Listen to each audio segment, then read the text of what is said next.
Last week we heard how David the shepherd boy was anointed by Samuel to be the next king, even though Saul was still king. Saul had forgotten his promises to God to be a good king. He'd become jealous and greedy and a liar. Today we hear how his jealousy got the better of him. Let's open the book at the Bible story called The Two Kings. This is a story of two kings. This is King Saul. He's had an argument with God. Saul is not talking to God anymore, and he doesn't want to hear what God is trying to tell him. This king is in a bad mood. And the other king is...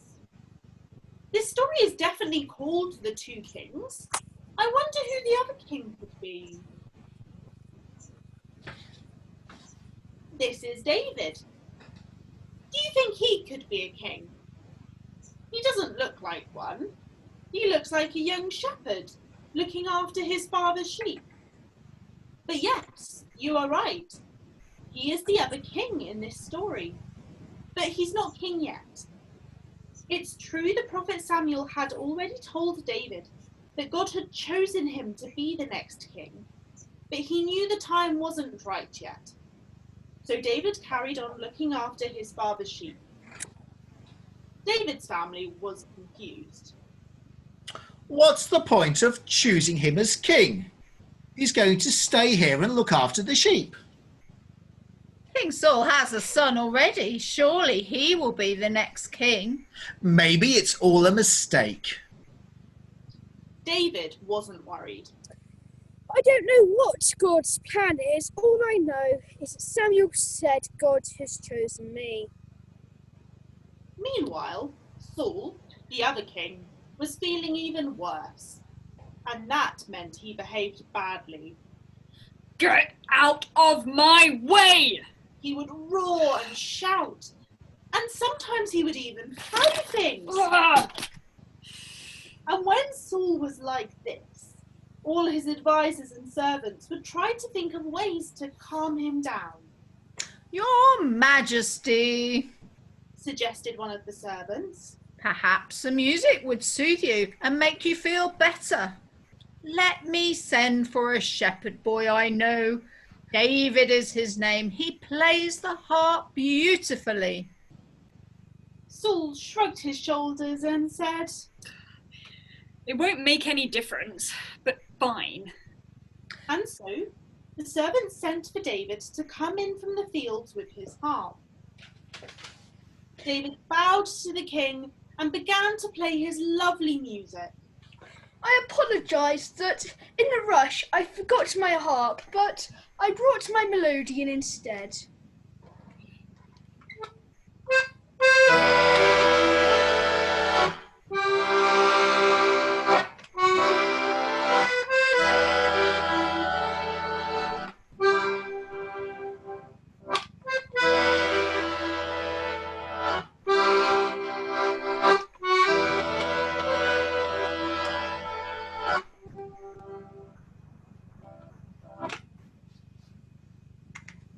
He played songs that reminded Saul that God loved him and that the world was a good place.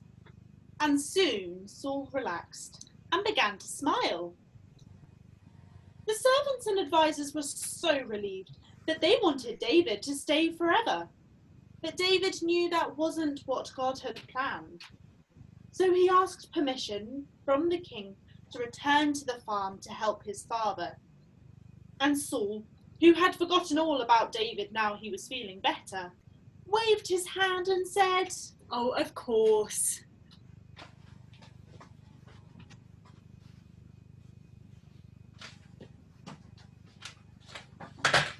David's brothers were surprised to see him at home, looking after the sheep again.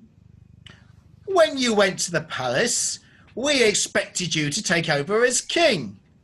You'll never be king if you keep coming home, you know. But David wasn't worried. No, Saul is our king. Until God shows me it's the right time. And so he carried on looking after his father's sheep, as God told him to do. Meanwhile, King Saul was in a seriously bad mood again. And with good reason. His country was under attack by its enemies. Saul ordered all his troops to the battlefield. David's brothers joined the army, but he was too young and had to stay at home. Yes, looking after the sheep. But after a few weeks, he took some extra food and clean clothes to his brothers camped on the battlefield. When he got there, he heard that Goliath, a great giant of a man in the enemy army, was challenging King Saul to a fight. What shall I do? What shall I do? Not even my bravest soldiers will fight him. Saul was a very worried man.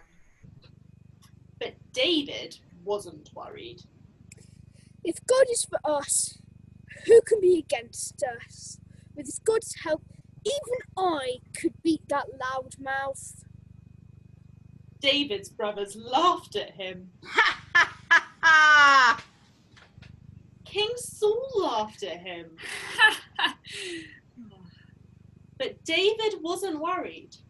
He trusted God, and when he faced that giant, he swung his sling around and whack! Sent a stone flying at the middle of the giant's head, and whack! Down he fell. King Saul and David were so excited. Victory! Victory! Victory! Victory! And all the soldiers cheered. Hooray for David! God is with us!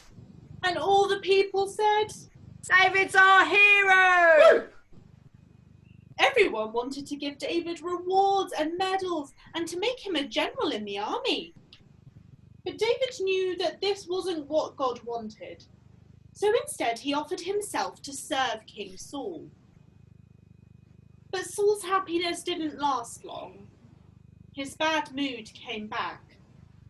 He felt jealous of all the cheering for David. He was afraid the people would want David as king instead of him. And from that day, Saul secretly plotted to kill David.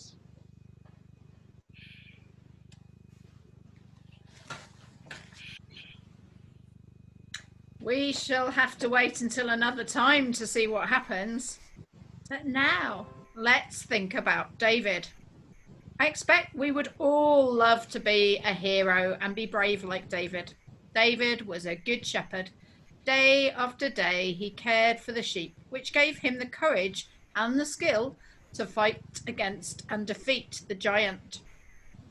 Remember, David trusted God all the time, not just when things were difficult. Think of something you have learned this week that will help you in the future. It might be in the classroom or at home, or maybe you've learnt something in the playground. Have you been learning that lesson well, like David did?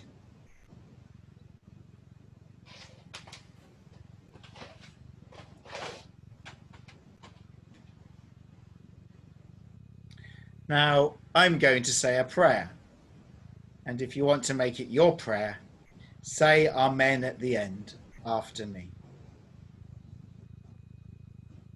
Dear God, help us to prepare ourselves for whatever the future holds by following David's example and learning the lessons of today well. Amen. Amen. Amen. Thank you for joining us for Open the Book, and we'll see you again next time. Bye. Bye.